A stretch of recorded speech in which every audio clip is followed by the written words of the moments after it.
अच्छे दिन।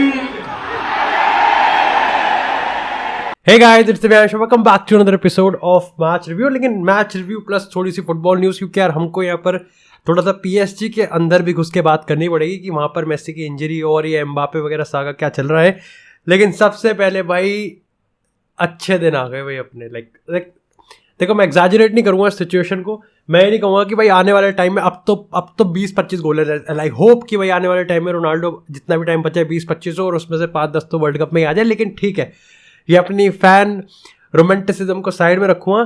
लेकिन आज का दिन भाई स्पेशल है, क्योंकि कितने टाइम बाद भाई रोनाल्डो के फैंस ने वो चीज़ फील करी है जो कि हमको आदत थी पिछले 9-10 सालों से. मतलब देखो, मैं तो 9-10 सालों से ही फुटबॉल को देख रहा हूँ, तो आदत थी कि हर हफ्ते क्रिस्टियानो रोनाल्डो हमको ये मोमेंट देता है. पहली बार कहीं ना कि देखो, इंटरव्यूज में भी आप प्लेयर्स की बात करो, चाहे डेविड दे की, ब्रूनो डालो, एंटनी, टेन हैग, इन सब के अगर इंटरव्यूज की बात करो, उसमें एक चीज़ कॉमन है. Everybody is acknowledging the fact कि हाँ, ये जो फेस चल रहा था ये किसी ने भी एक्सपेक्ट नहीं करा था, और पहले कभी नोटिस भी नहीं, और कभी हमने एक्सपीरियंस भी नहीं करा था. तो आज का जो गोल था, और भाई मैं तो पहले भी कह रहा हूँ कि लाइक बहुत रेयर होता है जब रोनाल्डो जब अपने जो ट्रेडमार्क स्यू सेलिब्रेशन है उसको हटा के कोई और सेलिब्रेशन करता है. और ये मैं तो कामनेस के तौर पे ले रहा हूँ, सुकून है भाई. हम अब हिंदी में बात करते हैं, देसी लैंग्वेज में, तो भाई सुकून मिला है हमको. लेकिन सबसे पहले बात करते हैं यहाँ पर शुरुआत से चलेंगे और फिर धीरे धीरे करके हम यहाँ पर इलेबोरेटिव तरीके से बात करेंगे. मैं PSG वाले न्यूज़ का टाइम स्टैम्प दे दूंगा, क्योंकि वो भी काफ़ी इंपॉर्टेंट है और उस पर बात करना बनता भी है. शुरुआत से चलते हैं, और एक शुरुआत में ही यहाँ पर एक क्वेश्चन वाली अपडेट है.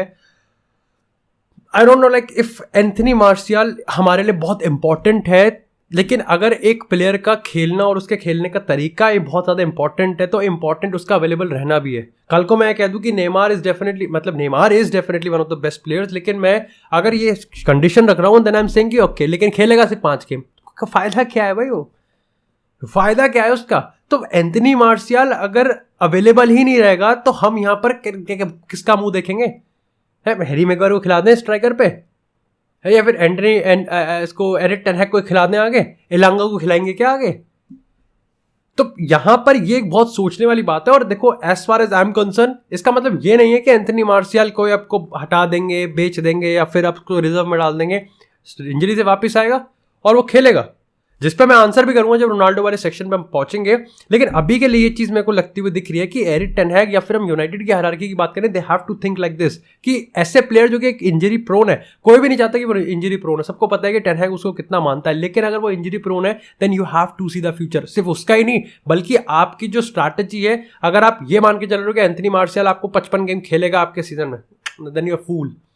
लेकिन अब बात करते हैं यहाँ पर ओवरऑल मैच की. इंपॉर्टेंट रिजल्ट था, क्योंकि लिवरपूल ने अपने पॉइंट्स ड्रॉप करे, और लिवरपूल की मैं खास तौर से इसलिए बात कर रहा हूँ क्योंकि आर्सेनल, सिटी तो खैर ऊपर चले गए, तो चेल्सी, स्पर्स, यूनाइटेड और लिवरपूल, तो ये 4 हैं और 2 स्पॉट बाकी हैं. तो ऐसे में लिवरपूल का पॉइंट्स ड्रॉप करते रहना बनता है. देखो, ब्राइटन अच्छा खेल रही है, मानता हूँ, न्यूकासल अच्छा खेल रही है, मैं मानता हूँ, लेकिन कहीं ना कहीं अगर आप लॉन्ग टर्म बात करोगे कि जब हम 30-35 गेम तक पहुंच जाएंगे, तब तक लिवरपूल का नाम ही सबकी जुबान पे होगा कि हाँ, लिवरपूल टॉप 4 की रेस में भिड़ रही होगी. ऐसे में यूनाइटेड 3 पॉइंट प्लस, पिछला अगर बात करें डार्बी में क्या हाल हुआ था, उसके बाद हमको कम बैक करना था. अगर हम यूरोपा की मिड वीक की बात करें तो वहां भी हम स्ट्रगल करे थे. अब मैं यहाँ ये नहीं कहूँगा कि हमने बिल्कुल फोड़ फाड़ दिया, लेकिन फोड़ फाड़ने वाली टीम थी भी नहीं. एवर्टन 6 गेम अनबीटन थी, अपने ही गुडिसन पार्क में खेल रही थी, तो डेफिनेटली एवर्टन यहाँ पर काफी अच्छे पोजिशन में थी. नॉट लाइक इक्वल नहीं थे यहाँ पर, क्वालिटी इक्वल नहीं था, लेकिन स्टिल वाइब में लाइक तुम समझ पा रहे होंगे कि मैं कहना क्या चाह रहा हूँ. यहाँ पर शुरुआत के यहाँ पर 5-6 मिनट होते हैं, मैच काफी सही सा चलता है, लेकिन यहाँ पर कासिमिरो की गलती की वजह से अपन एक स्क्रीमर गोल खा लेते हैं, और ये एक बहुत बड़ा सेटबैक होता है, क्योंकि पहले ही 5 मिनट में आप अगर एक सकर पंच खा लेते हो तो प्रॉब्लम हो जाती है. प्लस यहाँ पर एंथनी मार्शियल का भी कंसर्न था कि यार हिप पता नहीं चूतड़ा में क्या हो गया था, फिर वो खेल रहा है 100% पे खेल रहा है, नहीं खेल रहा है, जबरदस्ती खिला दिया, तो वो भी एक कहीं ना कहीं दिमाग में घुस जाती है चीज़. और ऐसे में देखो, ये मानो ना मानो, लेकिन अगर रोनाल्डो बेंच पे बैठा है एंड यूनाइटेड आर लूजिंग, तो सबसे पहले तो रोनाल्डो का थोबड़ा दिखाया जाएगा, फिर यहाँ पर एरिक टेन हैग का थोबड़ा दिखाया जाएगा, और फिर यहाँ पर कहीं ना कहीं वापस से स्कोरबोर्ड पर दिखाया जाएगा. तो this is how the media set the narratives. ये एक बड़ी दिक्कत थी, लेकिन ओवरऑल आई थिंक उसके बाद से हमने पीछे मुड़ के नहीं देखा. हमने यहाँ पे क्रिस्टियानो रोनाल्डो को लेके आए, और लेकिन रोनाल्डो को लेके आने के बाद टैक्टिकली हमने थोड़ा चेंज करा, 4-2-3-1 में हम शिफ्ट हो गए, लेकिन Marcus Rashford Ronaldo and Antony plus Bruno in the middle of the park, absolutely amazing भाई. लाइक 1-1 आई थिंक 2-1, हाँ 2-1. लाइक मेरे को लगता है कि और गोल आ सकते थे फर्स्ट हाफ में तो बहुत आराम से और गोल आ सकते थे. हाँ, आज कासिमिरो ने मेरे को लगता है कि एक ऐसी परफॉर्मेंस दी है जहां पर आप एक बार ताली बजानी पड़ेगी उसके लिए, लेकिन एट द सेम टाइम आपको फिर कॉशियस हो जाना पड़ेगा कि आपके जबान पे एक बात तो निकल जाएगा यार, स्कॉट मैकटोमिने को ले ही आए क्या स्टार्टिंग 11 में. But at the same time फिर 5 सेकंड बाद ही कासिमिरो कुछ ऐसा करके दिखा देगा कि आप लोग अरे यार रियल मैड्रिड वाला कासिमिरो वापस आ गया. वो टाइप का गेम था. तो ऐसे में कंक्लूजन ना मैं ये निकाल सकता हूँ स्कॉट मैकटोमिने को बाहर फेंक दो उठा के, और ना ही मैं ये निकाल सकता हूँ कि कासिमिरो को आप रोटेटिंग करो. अभी मैं ये कह सकता हूँ कि like for the time being आप यहाँ पर थोड़ा कॉशियस जा सकते हो. नहीं तो नेक्स्ट गेम में अगर स्कॉट मैकटोमिने को खिलाया जा रहा है, कासिमिरो को बिठाया जा रहा है, नॉट टू लाइक मैं कहूँगा कि बहुत बड़ा कोई एवोल्यूशन चेंज नहीं हो गया. और अगर वाइस वर्सा कासिमिरो अपनी जगह बना के रखता है और स्कॉट मैकटोमिने बाहर जाता है तो भी मेरे को लगता है कोई बहुत बड़ा चेंज नहीं है यहाँ पर. लेकिन इसी के साथ अगर एरिक्सन की बात करें, देखो एरिक्सन का रोल बहुत अंडररेटेड होता है और बहुत टेबल के नीचे वाला होता है. लाइक वो फ्लैशी नहीं होता है. तो स्टिल मेरे को पता है कि एरिक्सन का गेम आज बहुत ऐसे बेहतरीन नहीं था, लेकिन जैसा भी था बहुत सही था. 2 बंदे जो कि मेरे को रेगुलर बेसिस पे बहुत इंप्रेस कर रहे हैं वो है यहाँ पर एंटनी और डियोगो डैलो. मतलब राइट साइड तो अपनी फाड़ लग रही है. राइट साइड कोई लगे ना लगे, लेकिन मेरे को राइट साइड भाई कमिटेड लग रही है कि हाँ ये जर्सी के लिए मर मिटने को तैयार है. चाहे आप डियोगो डैलो की बात करो, और डैलो को तो एक अलग ही तरीके से लाइक इन्वर्टेड मिडफील्डर की तरह खेल रहा है वो एक बहुत अच्छी चीज लगती है. चाहे आप लूक शॉ की बात करो, चाहे टेरल मलासिया की बात करो, दोनों ही एक ओवरलैपिंग फुल बैक की तरह खेलेंगे, अटैकिंग ही. लेकिन डियोगो डैलो का जो रोल है और जो उसका इंप्रूवमेंट है, नो वंडर की बार्सिलोना क्यों अपने डिटेक्टिव मंगलू को यहाँ पर भेज रहे हैं ओल्ड ट्रैफोर्ड में कि ठीक है जाओ मैच देखो, हमें कुछ ना कुछ तो करना है. और अगर एंटनी की बात करें तो भाई 100 मिलियन का अपना किंग कोबरा चल रहा है भाई, 100 मिलियन का चल रहा है. इट्स वेरी वेरी गुड भाई, वेरी गुड. मतलब मैं समझ पा रहा हूँ कि अगर एंटनी अगर ऐसा ना परफॉर्मेंस आ रही थी तो इसको बहुत बुरी तरह स्लैंडर किया जाता. जिस तरीके से हमने देखा था जेडन सैंचो को शुरुआत में, अब भी मिलता है और जैक ग्रिलिश को भी मिलता है, वहीं अगर एंटनी को भी इसी का शिकार होता. आज के टाइम पे अगर आपका ट्रांसफर मार्केट में प्राइस इन्फ्लेटेड है then it's very hard for you to actually justify it. मैं ये नहीं कहूँगा कि एंटनी ब्लॉकबस्टर है, लेकिन कहीं ना कहीं अपने स्टैंड पे खड़ा उतरा हुआ है. अब बात करते हैं यहाँ पर हमारे क्रिस्टियानो रोनाल्डो की. देखो आज का मैच बहुत सही खेला रोनाल्डो ने. आज मेरे को वो शार्पनेस दिखी, गोल आ गया, कॉन्फिडेंस दिख गया. लाइक आ गया यार, कॉन्फिडेंस आ गया. वो दिमाग पे जो बोझ होता है ना, मैं ये सोच रहा था दूर से शूट नहीं मार रहा है. लाइक ये वाला जो गोल मारा था उसमें बहुत बड़ा रोल था हमारा काउंटर अटैक का और रोनाल्डो की पोजिशनिंग का. लेकिन एट द सेम टाइम वो पास जो कासिमिरो ने निकाला कितना बढ़िया था यार, वो भी बहुत ज्यादा मैटर करता है. लेकिन रोनाल्डो ने वो लेफ्ट फुटेड मारा और पिकफोर्ड को एक्चुअली में नियर पोस्ट पे बीट किया. That was really good. और इस तरीके का ओपन प्ले गोल ही चाहिए था रोनाल्डो को ऊपर आने के लिए. प्रीमियर लीग का पहला गोल और क्लब करियर का 700वां गोल, स्पेशल, समथिंग स्पेशल. लेकिन अपार्ट फ्रॉम उस गोल की हम बात करें, रोनाल्डो बहुत शार्प लगा आज. हम ड्रिबल्स की बात करें, ही वॉज गुड. क्विक नहीं कहूँगा, क्विक हमको हटाना पड़ेगा हमारे से, because he is 38 years old and we cannot be just quick. Mbappe नहीं है वो. तो यहाँ पर ही वॉज ड्रिबलिंग. हेडर में काफ़ी सही था. अगर आप मार्शल का वो वाला गोल जिसमें वो ऑफसाइड हो गया था, खैर उसमें भी काफ़ी ज़्यादा क्वेश्चन खड़े होने चाहिए वीआर में, लेकिन अगर आप उसकी बात करोगे तो यहाँ पर वो जो गोल था वो भी काफ़ी ज़्यादा असिस्ट किया गया था रोनाल्डो की तरफ से, उसको सेटअप किया गया था. एंड इट वॉज दैट कि वो हेडर में अभी भी तगड़ा है. उसके साथ अगर हम यहाँ पर उसके प्रेसिंग की बात करें, उसका ऑफ द बॉल उसकी बात करें, तो वहाँ पर उसका रोल ज़्यादा इतना नहीं है, क्योंकि टैक्टिकली यहाँ पर कहीं ना कहीं एरिक टेन हैग ने सेटअप कर रखा था इसी तरीके से. सेकंड हाफ की गेम की बात करें तो हम पुअर थे. देखो सेकंड हाफ में मैं कहूँगा कि हम पुअर थे बिकॉज हम बहुत ज़्यादा प्रेशर ले रहे थे हम. लेकिन at the same time positive भी है कि हम यहाँ पर हमारा जो डिफेंस है वो कंटेन करने में सक्सेसफुल रहा. लिसांड्रो की हम बात करें, यहाँ पर लिंडलॉफ की बात करें, और जिस टाइम पे हमको चाहिए था कि ठीक है, जब उसने यहाँ पर गॉर्डन को और गार्डनर को डाल दिया ना, गॉर्डन तो पे था ही, लेकिन गार्डनर और डोमिनिक कैल्वर्ट लुइन को जब वो लेके आया भाई, उस टाइम वरान की जरूरत थी और वरान आ गया. क्योंकि लास्ट के 10-15 मिनट तो ये था कि भाई आप लॉन्ग बॉल डालो. और देयर वर 3-4 क्रॉसेस जो कि बहुत ही ज्यादा क्लोज थे, मतलब गोल हो ही जाता वहां पर. लेकिन ओवरऑल मेरे को लगता है कि ये गेम एक बहुत सही था, हर एंगल से सही था. डेविड दया ने बहुत सही सेव करे. ब्रूनो फर्नांडिस गेम को अच्छे से डिक्टेट कर रहा था. सेकेंड हाफ में हम काफ़ी हास्टली डिसीजंस ले रहे थे और बहुत ही उसमें हो रहे थे, जल्दबाजी में थे. लाइक हम प्रेस को एब्जॉर्ब कर रहे थे, अपने हाफ में हम सेटल हो रहे थे, तो कहीं ना कहीं हमारा सीक्वेंस नहीं बन पा रहा था। लेकिन ओवरऑल कहीं ना कहीं यही एक चांस था डिफेंस को उभर के आने में, और उसने वो अपॉर्चुनिटी ले ली। तो मेरे को तो गेम काफ़ी सही लगा। 3 इंपॉर्टेंट पॉइंट्स बैग में हमने लिए हैं। यही वो मैचेस होते हैं जब आपका ओपोनेंट्स पॉइंट ड्रॉप करे और आप उनके ऊपर यहाँ पर पॉइंट्स लो। तो डिस्टेंस हमको बनाना है। टाइटल वाइटल भूल जाओ, टॉप 3 वो भूल जाओ, top 4 is the main. Champion league football अपन को चाहिए, that's a big big thing. लेकिन इसी के साथ बात करते हैं, थोड़ी सी आर्सेनल और लिवरपूल वाले की बात कर लेते हैं। इस लिवरपूल में भाई दिक्कत है, बिकॉज ना इफ समवन वुड, अगर ये लिवरपूल का मैच है, लिवरपूल के पिछले सब रिजल्ट्स को देख के कोई ये कह दे कि जर्गन क्लॉप को सैक कर दो, ना, then you are not seeing the whole picture. आप पूरी पिक्चर नहीं देख रहे हो मेरे दोस्त। पिक्चर यहाँ पर बहुत क्लियर है, the players are not putting intent.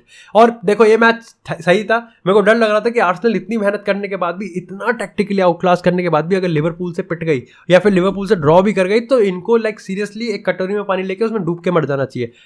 Fortunately ना दे डिडंट डू इट, क्योंकि ऐसे बहुत मोमेंट्स नहीं आए जब इन्होंने लिवरपूल का आउटक्लास किया हो, चाहे वो एनफील्ड की बात हो चाहे एमिरेट्स की बात हो। तो इंपॉर्टेंट था यहाँ पर। साथ ही अगर हम यहाँ पर लाइक जब लुइस डियास इंजर्ड हो गया ना, तो मैं समझ गया कि यार अब खत्म है, क्योंकि डायरेक्टनेस नहीं है ना। लाइक रॉबर्टो फर्मिनो बहुत सारी चीज़ें प्रोवाइड कर सकता है, बट वो डायरेक्टनेस नहीं प्रोवाइड कर सकता।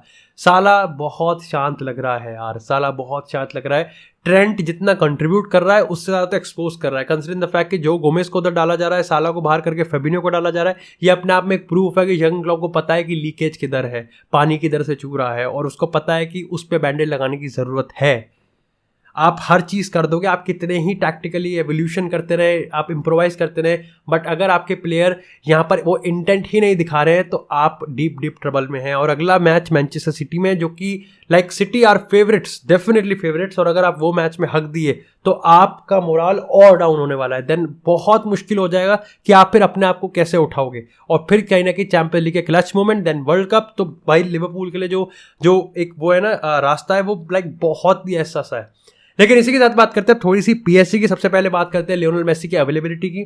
तो देखो भाई, राइम्स का मैच यहाँ पर मिस किया, और अगर हम लेटेस्ट अगर हम फ्रेंच मीडिया के अपडेट्स की बात करें, तो देयर इज अ चांस कि मेसी बेनफिका के अगेंस्ट हमको लाइनअप में दिख सकता है। अभी का अपडेट ये है कि मंडे, यानी कि आज जिस दिन मैं वीडियो डाल रहा हूँ, उस दिन वो ट्रेन करेगा, and there is a chance कि वो यहाँ पर बेनफिका के अगेंस्ट खेले। इसके रिगार्डिंग मेरा ओपिनियन ये है कि देखो, अभी भी कंफर्म है कि मसल फैटिक है, इंजरी नहीं है मतलब, लेकिन मसल फैटिक इज समथिंग कि हाँ ठीक है, आप नहीं खिला सकते उसको, ऐसा सीन है। मेरे को लगता है कि यहाँ पर चांसेस मैं ज़्यादा इस चीज़ के मानता हूँ कि आप उसको एक बेंच पे बिठाओ और आप फिर उसको इंक्लूड करो। But at the same time मैं अगर जब पीएसजी की परफॉर्मेंस देखता हूँ विदाउट मेसी, और जब मैं लाइन वो देखता हूँ पीएसजी, यूवेंटस और बेनफिका का हिसाब, तो मेरे को लगता है कि यार वो लियोनेल मेसी को पुश तो कर सकता है, क्योंकि लियोनेल मेसी की ज़रूरत है भाई पीएसजी में बहुत ही ज़्यादा। साथ ही अगर जब मैंने इसकी बात करी है कि क्या लियोनेल मेसी के बगैर पीएसजी चुकिया है, यस दे आर रूथलेस नहीं टूथलेस, पोपले। तो ऐसे में पता है सीन, अब देखो सीन यहाँ पर क्या है कि अभी हुआ क्या कि अभी राइम्स के अगेंस्ट तो ना नेमार था ना पीएसजी था, नेमार बाद में आया, एम्बापे ने फिर बकचोदी फैला दी। मतलब एम्बापे रायता ज़्यादा फैला रहा है। मतलब क्या कॉन्ट्रैक्ट पे साइन नहीं करा था कि रायता फैलाया था, मेरे को समझ में नहीं आ रहा। लेकिन अब मैच खत्म होता है और एम्बापे एक बार फिर से डिग लेता है पीएसजी के टैक्टिक्स पे, और वो एक इंस्टाग्राम पोस्ट स्टोरी डालता है जिसमें वो यहाँ पर again pivot gang hashtag use करता है, जो कि एक फिर से रेफरेंस था कि उसको पिवट में खेलना है, उसको अप टॉप अलोन स्ट्राइकर नहीं बनना है, उसको उसी तरीके से खेलना है जिस तरीके से फ्रांस की नेशनल टीम में खेलता है, जिरूड के साइड में। अब देखो यार, पहला मेरा ओपिनियन है, देखो मैं चाह कर भी इसमें एम्बापे को सपोर्ट नहीं कर सकता। मैं देखो लाइक एम्बापे एक ऐसा प्लेयर है, अगर उसको आप टैक्टिकली लाइक यूज कर सकते हो अगर उसके तरीके से, तो वो आपको बहुत कुछ देगा। लेकिन जब मैं देखता हूँ कि अगर चलो मान के चलें कि हम एम्बापे को उसकी प्रेफर्ड टैक्टिकल पोजीशन पे ना खिलाएं, तो हमको क्या मिल रहा है? हमको मेसी नेमार का बेस्ट मिल रहा है, और वो तो लाइक हम नहीं अफोर्ड कर सकते। आई थिंक मेरे को लगता है कि टैक्टिकली गाल्टर बहुत बड़ा कोई गलत तो काम कर ही नहीं रहा। अगर वो मेसी नेमार का बेस्ट निकाल रहा है तो गलत तो काम कर ही नहीं रहा। और ये चीज़ उसने खुद प्रेस कॉन्फ्रेंस में कही है कि बिना नेमार मेसी के एम्बापे तो लॉस दिख रहा है, खोया हुआ लग रहा है, वो खोया हुआ लग रहा है। और ऐसे में मेरे को समझ में नहीं आ रहा, लाइक एम्बापे की परफॉर्मेंस में डिप आ रहा है, तो it's a big problem for PSG, but खुद के लिए भी है भाई। या you take responsibility for yourself bro. Like Messi और नेमार तेरे से बहुत बड़े हैं, and they are performing on week in week out basis. Neymar के आने के बाद गेम की सूरत बदल गई। यस पेपर पे दिखाने के लिए कुछ नहीं है, लेकिन पिच पे दिखाने के लिए बहुत कुछ था। मैं ये नहीं कह रहा कि एम्बापे बिल्कुल ही गलत है, but I am just saying, जैसे मैंने कहा कि एम्बापे को अगर आप टैक्टिकली थोड़ा सा सेक्रीफाइस करवा रहे हो तो आप किसके लिए करवा रहे हो वो भी तो देखो। तो यहां पर मेरे को लगता है कि यार ये जो इनसाइड पीएसजी ड्रेसिंग रूम में सिस्टम है ना, कि मेरे को तो बेस्ट पोजीशन में खिलाया नहीं जा रहा, इसलिए आउट ऑफ द एम मैं सबसे वीक लग रहा हूं। अब चूतिए, टीम तो तेरी ही है भाई, पीएसजी का ही तो भला हो रहा है अगर मेसी अच्छा खेल रहा है और नेमार अच्छा खेल रहा है। अब मैं बिल्कुल भी किसी भी एंगल से ये भी नहीं कहना चाह रहा कि एम्बापे हिट कर रहा है मेसी नेमार पे, लेकिन इम्प्लीमेंट और सिग्नल वही जा रहे हैं कि you are not happy in that squad, और there is no fucking zero reasons आपको ऐसा करना चाहिए। तो बाकी डू लेट मी नो कि इसके रिगार्डिंग आपका क्या ओपिनियन है। बाकी thank you so much guys for watching this episode. Do make sure कि आप इस एपिसोड को लाइक करें, चैनल को सब्सक्राइब करें। आपको इस तरह फुटबॉल से एक्सक्लूसिव कंटेंट चैनल पे मिलता रहेगा। तब तक के लिए stay tuned, stay safe and I will see you in the next episode.